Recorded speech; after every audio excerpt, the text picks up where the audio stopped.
Thiruvananthapuram Nedumangad fast food കടയിൽ gas cylinder ലീക്കായി തീപിടിച്ച് ഒരാൾ മരിച്ചു. കടയുടമ വിജയനാണ് മരിച്ചത്. പൊട്ടിത്തെറിയുടെ തീവ്രതയിൽ കടയുടെ ഷട്ടർ വീണതിനാൽ വിജയന് രക്ഷപ്പെടാനായില്ല. അശ്വിൻ ഡിയാഗോ ചേരുകയാണ്. അശ്വിൻ, ദാരുണമെന്ന് തന്നെ പറയണം. എന്താണ് സംഭവിച്ചതെന്നതിൽ വ്യക്തത വന്നിട്ടുണ്ടോ?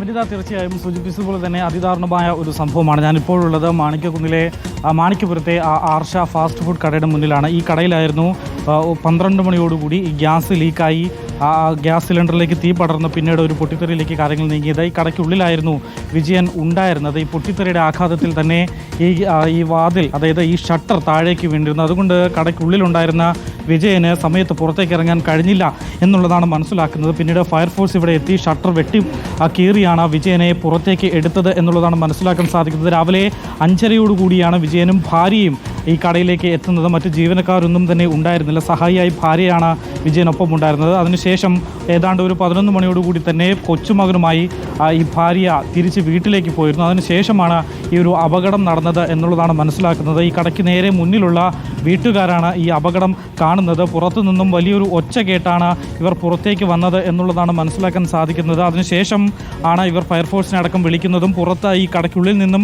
പാത്രങ്ങളൊക്കെ തെറിച്ചു വീഴുന്ന ശബ്ദം ആദ്യം കേട്ടിരുന്നു. പിന്നീട് ഒരു പൊട്ടിത്തെറി പോലെ ഒരു ശബ്ദം കേട്ടു എന്നുള്ളതാണ് നാട്ടുകാരിൽ നിന്ന് നമുക്ക് മനസ്സിലാക്കാൻ കഴിയുന്നത്. ചേട്ടാ, ഇത് രാവിലെ തന്നെ തുറക്കുന്ന കടയാണ്? എന്നും തുറക്കുന്നുണ്ട്.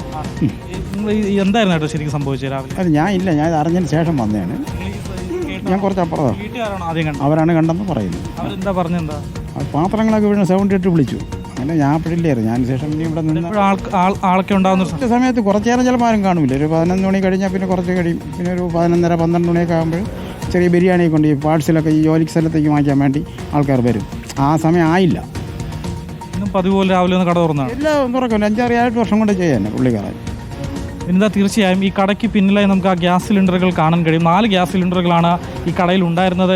5 ഗ്യാസ് സിലിണ്ടറുകളാണ് കടയിൽ ഉണ്ടായിരുന്നത്. അതിൽ ഒരെണ്ണമാണ് ലീക്കായി തീ പിടിച്ചിട്ടുള്ളത് എന്നുള്ളതാണ് മനസ്സിലാക്കുന്നത്. ഇതാണ് ആ തീ പടർന്ന ആ ഒരു ഗ്യാസ് സിലിണ്ടർ എന്നുള്ളതാണ്. ആ ഫയർഫോഴ്സ് എത്തിയാണ് ഈ ഗ്യാസ് സിലിണ്ടറുകളെല്ലാം പുറത്തേക്ക് എത്തിച്ചത്. സംഭവത്തിന് ശേഷം നാട്ടുകാരെല്ലാം തന്നെ ഇവിടെ തടിച്ചു കൂടിയിട്ടുണ്ട്. കാരണം രാവിലെയും ഇവിടെ വന്ന് ചായ കുടിച്ച് പിരിഞ്ഞ ആളുകളാണ് ഇവരെല്ലാം എന്നുള്ളതാണ് മനസ്സിലാക്കുന്നത്. അതിന് ശേഷമാണ് പൊടുന്നതിന് ഈ ഒരു അപകട വാർത്ത ഇവർ അറിയുന്നത്. അതിന് ശേഷം എല്ലാവരും ഇങ്ങോട്ടേക്ക് എത്തുകയായിരുന്നു എന്നുള്ളതാണ്. എന്തായാലും വിജയൻ്റെ മൃതദേഹം ഇപ്പോൾ ജില്ലാ ആശുപത്രി, നെടുമങ്ങാട് ജില്ലാ ആശുപത്രിയിലേക്ക് മാറ്റിയിരിക്കുകയാണ്. ഭാര്യയും കൊച്ചുമകനും മക്കളുമെല്ലാം തന്നെ ആശുപത്രിയിലേക്ക് എത്തിയിട്ടുണ്ട് എന്നുള്ളതാണ് മനസ്സിലാക്കുന്നത്. തികച്ചും ദാരുണമായ ഒരു സംഭവമായിരുന്നു.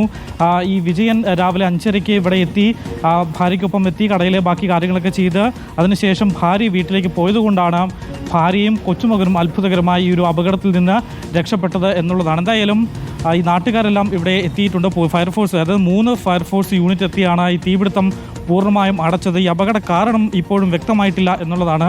എന്തായാലും അകത്ത് കടയ്ക്കുള്ളിലുണ്ടായിരുന്ന വിജയന് പുറത്തിറങ്ങാൻ കഴിയാത്തത് ഈ പൊട്ടിത്തെറിയുടെ ആഘാതത്തിൽ ഷട്ടർ ഉള്ളിൽ നിന്നും താഴേക്ക് വീണത് കൊണ്ട് ആണ് ഈ അപകടത്തിൽ അദ്ദേഹത്തിന് പൂർണ്ണമായും പൊള്ളലേറ്റ ഒരു മരണത്തിലേക്ക് കാര്യങ്ങൾ നീങ്ങിയത് എന്നുള്ളതാണ് മനസ്സിലാക്കുന്നത്.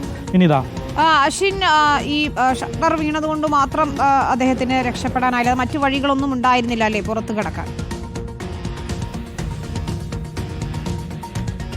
പിന്നെ തീർച്ചയായും ഇല്ല. ഇതൊരു ക്ലോസ്ഡ് സ്പേസ് ആണ്. ഈ കടയ്ക്ക് മുന്നിലായുള്ള ഈ ഒരു വാതിൽ മാത്രമാണ് പുറത്തേക്ക് ഇറങ്ങാനും അകത്തേക്ക് വരാനുമുള്ള ഒരു മാർഗം എന്നുള്ളതാണ് നമ്മൾ മനസ്സിലാക്കുന്നത്. കാരണം 3 ഷട്ടറുകളാണ് ഈ കടയ്ക്ക് ഉള്ളത്. ഈ കടയിൽ 2ാമത്തെ ഷട്ടറാണ് ഈ 2ാമത്തെ ഷട്ടർ കാണുന്ന ഈ ഭാഗത്തായിരുന്നു വിജയൻ ഉണ്ടായിരുന്നത്. ആഹാരങ്ങൾ ഉണ്ടാക്കുന്നതിൻ്റെ തിരക്കിലായിരുന്നു വിജയൻ എന്നുള്ളതാണ് മനസ്സിലാക്കുന്നത്. ചില നാട്ടുകാരിൽ നിന്ന് പറയുന്നത് രാവിലെ മുതൽ തന്നെ ഇവിടെ ഗ്യാസിൻ്റെ വലിയ സ്മെല്ലുണ്ടായിരുന്നു എന്നുള്ളതാണ്. പക്ഷേ അപ്പോഴും ഇത് തീപിടുത്തത്തിലേക്ക് കടക്കും, അല്ലെങ്കിൽ അത് തോന്നിയതാകാം എന്നുള്ളതായിരുന്നു ചിലർ വിശ്വസിക്കുന്നത്. പക്ഷേ ഇത് പിന്നീടൊരു പൊട്ടിത്തെറിയിലേക്ക് കലാശിക്കുമെന്ന് ആരും പ്രതീക്ഷിക്കുന്നു. നമുക്ക് ദൃശ്യങ്ങൾ നിന്ന് കാണാം. ഇവിടെ രാവിലെ മുതൽ തന്നെ ആളുകൾ വന്നു പോയിട്ടുണ്ട്. നിരവധി ആളുകൾ രാവിലെ 6 മണി മുതൽ തന്നെ ഇവിടെ സജീവമാണ്. പിന്നീട് ഉച്ചയ്ക്ക് ശേഷം കുറച്ച് ആളുകൾ കുറവുണ്ടാകും. പിന്നെ വൈകുന്നേരമാണ് ഇവിടെ വീണ്ടും സജീവമാകുന്നത്. ഈ സമയത്താണ് വിജയനും, ഈ ആളുകളുള്ള സമയത്താണ് വിജയനും ഭാര്യയും ഇവിടെ 2 പേരുമായുള്ളത്. മറ്റ് ജീവനക്കാരൊന്നും ഈ കടയിൽ പ്രവർത്തിക്കുന്നില്ല എന്നുള്ളതാണ്. കാറ്ററിംഗ് സർവീസും ഇവർ നടത്തുന്നുണ്ട്. അതുകൊണ്ട് തന്നെ എപ്പോഴും ഈ കടയിൽ സജീവമായ ആളുകളും ഉണ്ടാകും. പക്ഷേ ഇന്ന് ഇത്തരത്തിൽ ഈ ഒരു അപകടം നടക്കുമ്പോൾ ഭാഗ്യവശാൽ ആരും ഉണ്ടായിരുന്നില്ല എന്നുള്ളതാണ്. വിജയൻ മാത്രമാണ് ഈ ഒരു ദാരുണമായ സംഭവത്തിൽ ജീവൻ പൊലിഞ്ഞിട്ടുള്ളത്. ഈ ഷട്ടർ താഴേക്ക് വീണതോടുകൂടി തന്നെ അകത്തു നിന്നുണ്ടായിരുന്ന വിജയന്, പാചകം ചെയ്തുകൊണ്ടിരുന്ന വിജയന് പുറത്തേക്ക് ഇറങ്ങി ഓടി വരാൻ കഴിഞ്ഞില്ല എന്നുള്ളതാണ്. വെപ്രാളത്തിൽ അദ്ദേഹം ഈ പാത്രങ്ങളെല്ലാം തള്ളി താഴേക്ക് ഇട്ടു. അപ്പോഴാണ് നാട്ടുകാർ ഇത് കാണുന്നത് എന്നുള്ളതാണ് മനസ്സിലാക്കുന്നത്. തുടർന്ന് ഉടൻ തന്നെ ഫയർഫോഴ്സിനെയും പോലീസിനെയും വിവരം അറിയിക്കുകയായിരുന്നു. ഫയർഫോഴ്സ് ഇവിടെ എത്തുമ്പോഴേക്കും അദ്ദേഹം പൂർണ്ണമായും തന്നെ പൊള്ളലേറ്റ് കിടക്കുന്ന ഒരു അവസ്ഥയിലായിരുന്നു ഉണ്ടായിരുന്നത്. അപ്പോൾ തന്നെ തൽക്ഷണം മരിച്ചു എന്നാണ് ഫയർഫോഴ്സിന്റെ ഭാഗത്തു നിന്ന് മനസ്സിലാക്കുന്നത്. എന്തായാലും ഈ ഒരു തീ പടർന്നത് എങ്ങനെയാണ് എന്നതിനെ സംബന്ധിച്ചൊരു അന്വേഷണം ഫയർഫോഴ്സ് നടത്തുന്നുണ്ട്. ശരി, ഏതായാലും അതിലൊരു അന്വേഷണം നടക്കേണ്ടതുണ്ട്. ഏഷ്യൻ ഡിയാഗോയാണ് വിവരങ്ങൾ നൽകിയത്.